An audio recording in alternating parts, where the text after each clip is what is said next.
پھر اسی طرح آپ نے ایک سیاسی پلیٹ فارم یعنی پاکستان عوامی تحریک بنائی جو بیداری و شعور کے لیے اور انقلابی جدوجہد کے لیے اور مصرفی معاشرے کے پرامن معاشرے کے قیام کے لیے جدوجہد کر رہی ہے،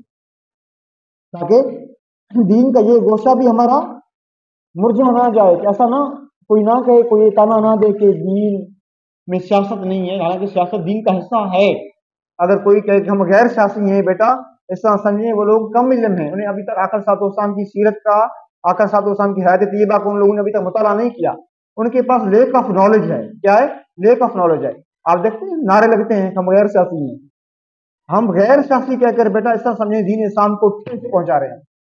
کیا پہنچا رہے ہیں؟ ٹھیس پہنچا رہے ہیں۔ دین اسلام کے تشخص کو نقصان ہو رہا ہے جب ہم غیر سیاسی بات کرتے ہیں۔ اگر ہمارے دیندار لوگ، بڑے جبے اور کبے والے لوگ اگر وہ یہ کہیں کہ ہم دین کو ہم سیاست سے دور کرتے ہیں، سیاست ایک الگ چیز ہے، تو اس طرح سمجھیں بیٹا یہ بڑا نقصان ہو رہا ہے۔ بیٹا حکیم الامت ڈاکٹر علامہ اقبال رحمۃ اللہ نے کہا تھا نا کہ جدا ہو دین سیاست سے تو رہ جاتی ہے چنگیزی۔ وہ ہلاکو خان چنگیز خان نے جتنے حملے کیے تھے مسلمانوں پر، 22 سے 24 لاکھ بیٹا مسلمان قتل کیے تھے، اتنا خون کیا تھا، قتل عام کیا تھا۔ وہ مسلمان جس مسجد میں نمازیں پڑھتے تھے،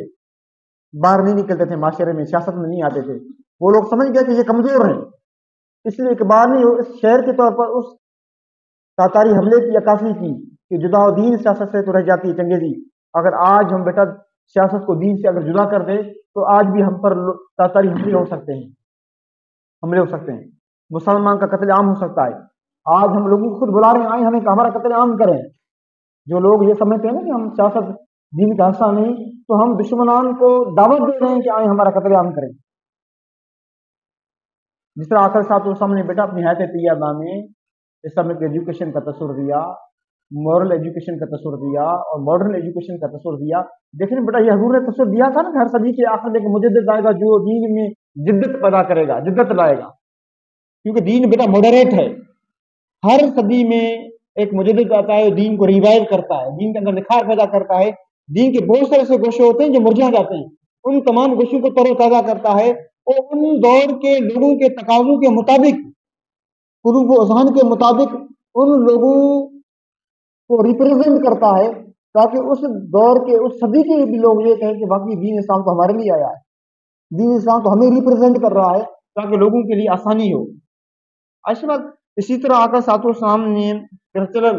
ایک کلچرل نظام کا تصور دیا۔ تو یہ جو بیٹا کتاب میرے ہاتھ میں، اس میں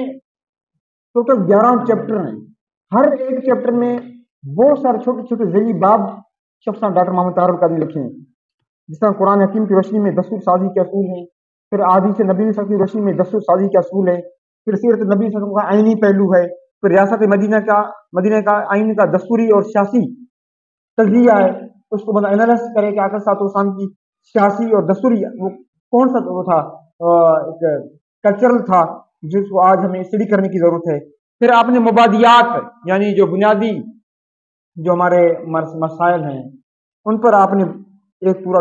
چیپٹر لکھا۔ اس چیپٹر کے پھر ذیلی بہت سارے آپ نے عنوانات رکھے، جس میں دستوری قومیت کا تصور ہے، بھائی نیشنلٹی کا تصور کیسے پایا جا رہا ہے، ریاست کی جغرافی حدود کیسے ہونے چاہیے، ریاست کی آبادی کا ذکر کیا گیا ہے، پھر کثیر الثقافتی معاشرہ کا تصور بھی دیا گیا ہے۔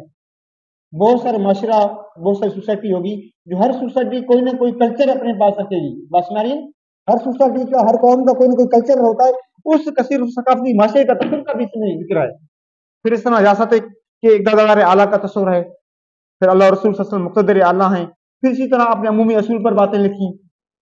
پھر ریاستی معاملات و دستور کے تابع ہوں گے۔ اسی طرح پھر آپ نے دستور کی مخالفت کی ممانعت کے حوالے سے اس میں پورا چیپٹر ہے، پھر قانون حکمرانی کیسی ہونی چاہیے، پھر قانون شکنی کی اگر کوئی بیکل نہیں کرتا ہے ان کے آپ نے اس میں اصول لکھے ہیں، پھر اس امت مسلمہ کا امتیازی تشخص پر آپ نے پورا اس میں چیپٹر لکھا، پھر دفاعی امور کی نگرانی قیادت، جو ڈیفنسز کے ہمارے امور ہیں ان کی نگرانی قیادت ہماری کیسی ہونی چاہیے، جس میں آپ کے افواج آ جاتے ہیں، پھر بین الاقوامی معاہدوں کی پاسداری، اس پر آپ نے چیپٹر لکھا ہے۔ بیٹا ایسی بات بین الاقوامی معاہدے بھی بیٹا ہو سکتے ہیں، ظاہری بات ہے جب ہم بین الاقوامی معاہدے کریں گے تو ظاہری بات ہے مختلف مذہب سے کریں گے نا، جو کرسچن ہوں گے، جوز ہوں گے، جو دیگر مذہب سے تعلق رکھتے ہیں ان سے معاہدہ کر سکتے ہیں نا، امن کا معاہدہ، سلامتی کا معاہدہ، کاروبار اور تجارت کا معاہدہ، فیئر ڈیلنگز کا معاہدہ، امن کا معاہدہ،